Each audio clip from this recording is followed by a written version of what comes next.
I 21F and my mother 54F have a very strained relationship. I grew up being Mormon in the South, and she let my dad abuse my siblings, and I ended up moving out when I was 14 to live with my grandmother, and I went no contact with my mom. When I went to college, I went very far west and drove about 30 hours to get to said college. Around that time, my mom started to contact me. I did stay in contact with her because as I got older, I realized that she too was hurt by my dad, but she was still with him. I continued to be wary and never actually visited because I had my own life. When I got married, I didn't invite my mom, only a few of my brothers. She didn't seem to mind that much, and so I let her more into my life. My husband Tutuem and I are having a baby soon. I ended up telling my mom this over the phone and she congratulated me. A few weeks went by and she was obsessed with the idea of me being a mom. It was weird.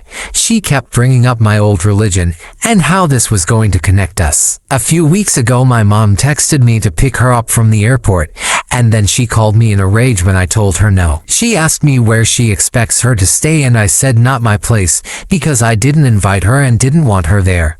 I'm not sure where she stayed. Not long after, I start getting texts from my sisters who are bashing me for building up a relationship with my mom only to manipulate her. I feel bad because maybe it did seem like I wanted her around, but that was never my intention. I just wanted to be at peace in our relationship. I didn't care if it was still not the greatest.